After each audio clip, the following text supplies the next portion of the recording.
Hello, my name is Kelly, or as my students call me, Madame Foss or Senora Foss, because I teach French and Spanish.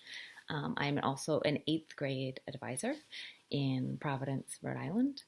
Um, anyway, I went to college with Mr. Schulist, aka Mike, and back in 1991, I convinced him to ride our bikes across the country from my house in upstate New York to his house in San Francisco.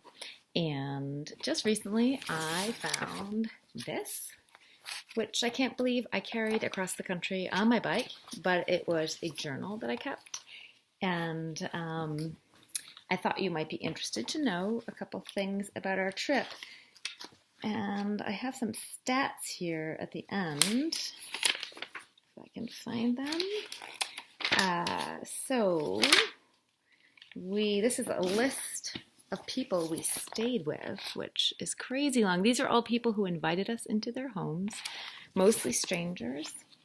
And we rode a total of, where are my stats? Oh, here it is.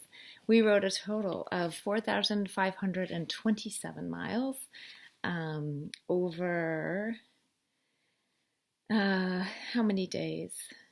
72 days. So, and we had 9 rest days in there.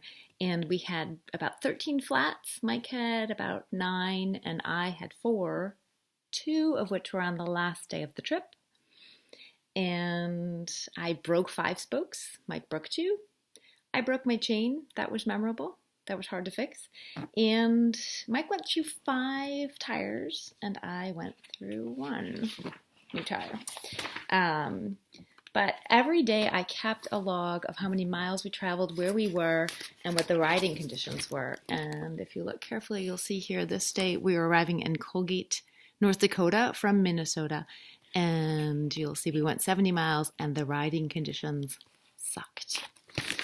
And I'll read a little bit to you about that. So, ready?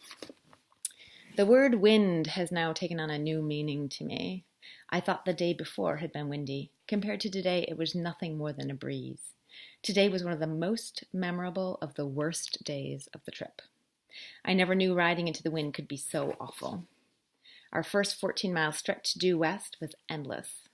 Then turning north was like playing the "can I balance my bike without being blown into the ditch" game. If it weren't for Route 4 being torn up and the wonderful people of Arthur, the day would have ranked as the second worst. Pulling into the Arthur Mall was the best thing we could have done. Warm and cozy, amazingly friendly people, a piano for Mike, and hot soup. It was great. Everyone greeted us, talked to us, asked us questions, gave us information. They were incredible. Evie Johnson offered her house as a place to stay, saying, "Call if you come through Colgate."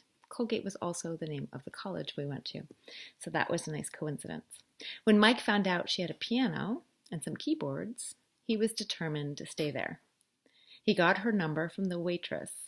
I was a little hesitant since I wasn't sure if she really had meant it. She had sort of mentioned it in passing. Anyway, we trudged onward, 1.5 hours later at least. I felt rushed, it was getting late, and I just wanted to scream and throw my bike in the ditch and stomp on it. The loud roar of the wind in my ears was becoming unbearable, and I was counting the painfully long and slowly passing miles. Doesn't sound like a great trip. It was well worth it, as it usually is. Mike called from Page, North Dakota, and they said they'd be happy to have us. Great. A nice warm house, Snackmaster Deluxe ham and cheese sandwiches, Hostess Twinkies, and Mrs. Johnson telling us about all the people from Colgate and the nearby farms who have died of cancer.